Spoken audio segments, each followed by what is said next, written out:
Pelle mooy zéro fët. bañul zéro fët. barke yonent bi.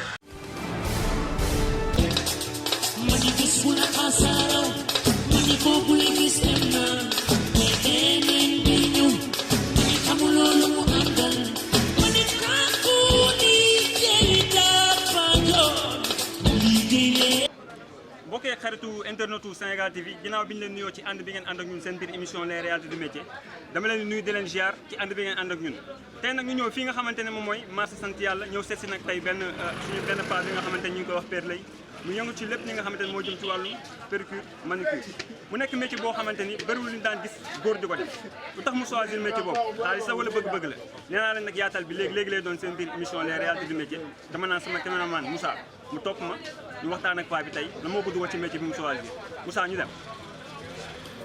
salaamaaleykum.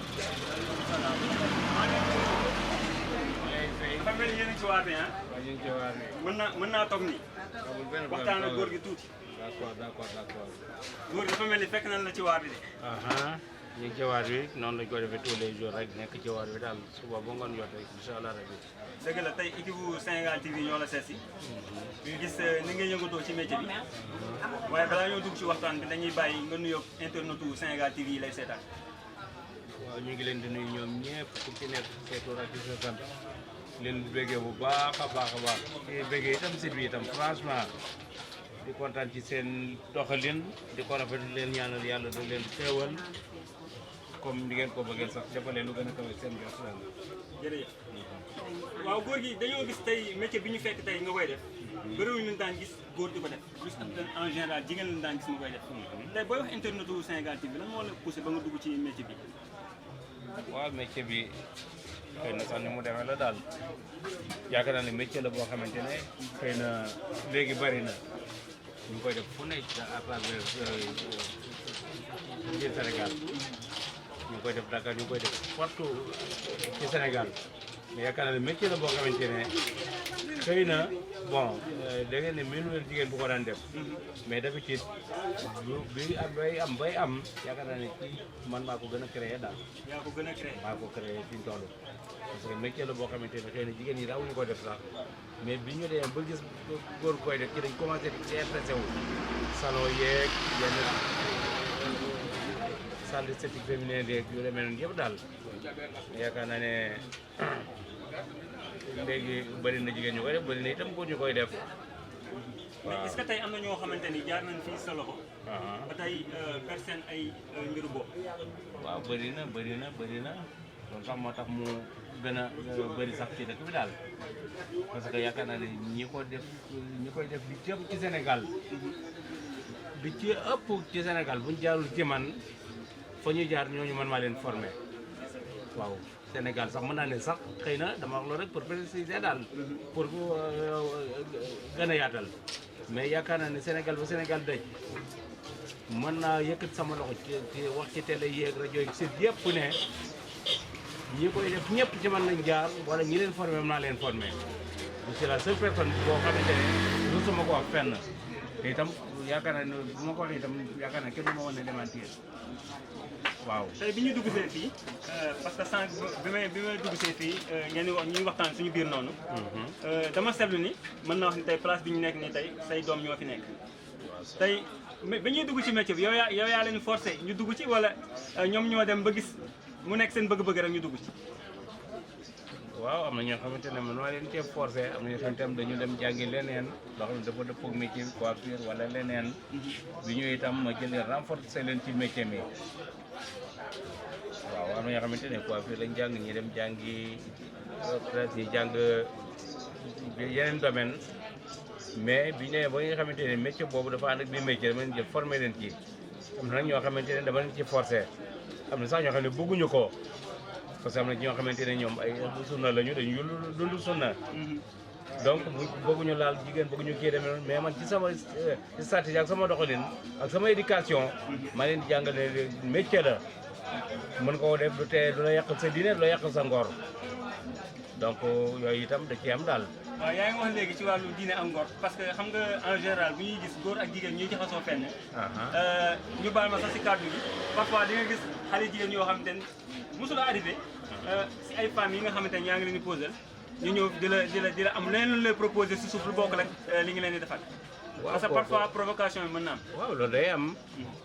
loolu day am parce que jigéen fu mu tasee ak góor toujours le plus souvent soit góor gi yéen ko provoqué léeg-léeg daal.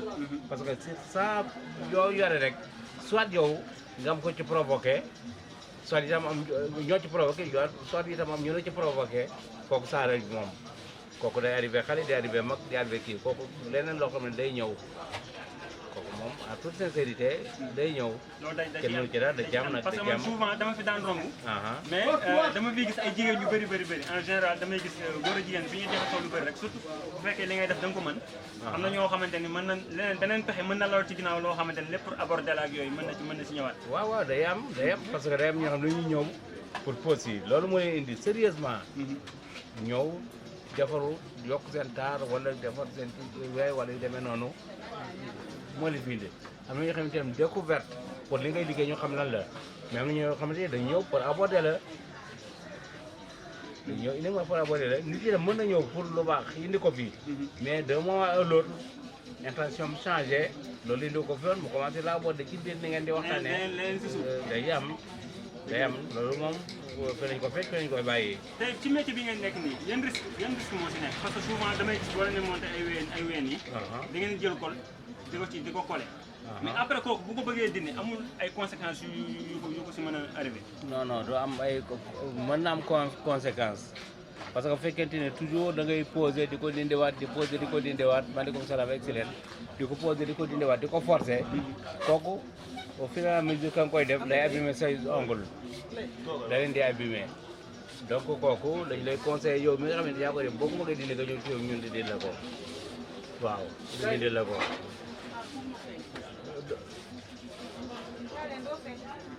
mais risque yi itam bëri na parce que itam kon ay produit chimique la. ay produit chimique la benn yeeg yooyu yëpp ay produit chimique la donc ñun ñu koy liggéey le plus souvent du ñu bëgg xaalis bi de telle sorte que bon bëgg nañ xaalis bi moo tax ñu liggéey mais itam des fois dañuy dawal suñu ngor d'une manière que bu fekkee sa wee dafa nar a yàqu wala day indi conséquence wala sa wee laajul pause ñu ne laajul pause conseiller la leneen risque boobu pour client yi la. mais ñu tamit da ci am risque. yéen ban risque ngeen ci am. risque bi ñu ci am mooy dañuy respirer xetu xol bi. xolu wee bi xolu xef yi poussière bi ñuy limee dañ koy respirer.